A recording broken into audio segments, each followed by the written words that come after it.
Hello everyone, this is Lioso from thematani.com.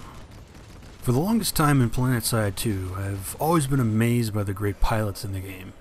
Between the expert dogfighting, harassing us groundlings at every turn, these guys seemed invincible. Naturally I wanted to take to the skies myself, but I was constantly being owned by better pilots. I eventually learned a thing or two, but it was a long and frustrating process. The purpose of this video is to help newer pilots learn to fly.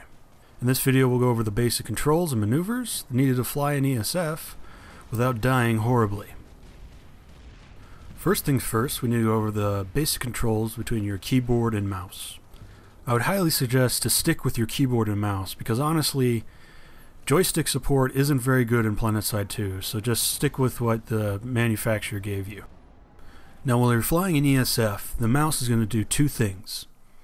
First, it's going to roll the plane to the left or right when you move the mouse to the left or right, and then when you move the mouse up and down, the nose of the plane will go up and down. It's worth noting that the direction of up and down is relative to the plane itself rather than relative to the ground.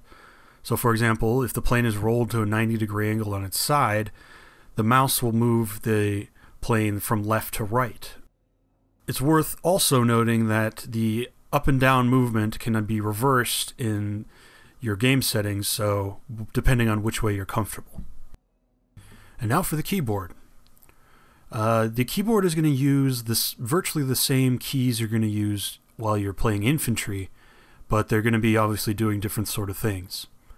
The W and S key are going to first throttle up for W and throttle down for S.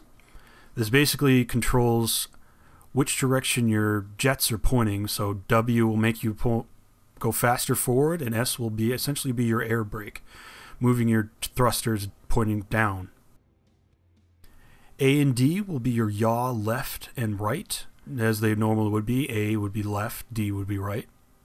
This will allow you to turn your plane as if it was sitting on some sort of rotating dish without actually changing which way it's tilted.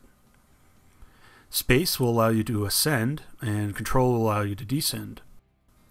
Shift is your afterburner, essentially making you go faster for a limited amount of time. And T with any vehicle is going to change your viewpoint. So it will allow you to see yourself, the plane, from a third-person view or within the cockpit.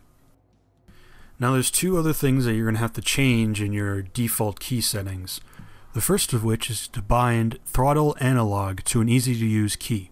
Essentially what this key does is it cuts your throttle very quickly, much faster than if you were just going to hold down S. And lastly, you're going to want to rebind the exit vehicle key, which is normally E while you're in a plane, because you can obviously, this would be a problem, accidentally pressing E when you try to reload. So rebind that key or else you're going to die horribly like this. Now I'd highly recommend going to the VR training room so that you can get these controls under your fingertips. Otherwise, doing the next part with these maneuvers is going to be much more difficult. Now let's get to the maneuvers. The first maneuver we're going to talk about is what I call the horseshoe turn. Essentially what you're going to do is roll your plane 90 degrees, so that's facing either to the left or right, and then either pull or push your mouse away from you. This will essentially move your plane so that it will turn around 180 degrees much faster than if you're just going to press A or D to turn it. The next maneuver is what I call the barrel roll turn. It's very similar to the horseshoe turn in that instead of turning your plane 90 degrees, you're going to turn the plane 180 degrees so that the bottom of the plane is facing upwards. Once you are upside down, you're going to pull the mouse towards you or push it away so that you either go up or down and turn 180 degrees again.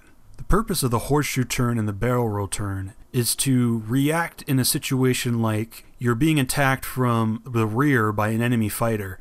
Both of those turns will allow you to turn around so that you're nose to nose with your enemy, and it'll actually allow you to engage him. The last maneuver we're going to go over is called circle strafing. As the name would suggest, this maneuver involves circling a target while also keeping your crosshairs on that target. The first thing you want to do this maneuver is to first press your throttle analog key. Once you've stopped, you're going to tilt your plane slightly to either side and press the space bar so that you move to the left or the right. You'll then use the A or D keys to correct yourself so that your crosshairs is back on your target, and then simply repeat the process again and again. This maneuver is particularly useful when you need to keep your attention on a particular object, say a spawn room, without just simply hovering and opening yourself up to enemy fire.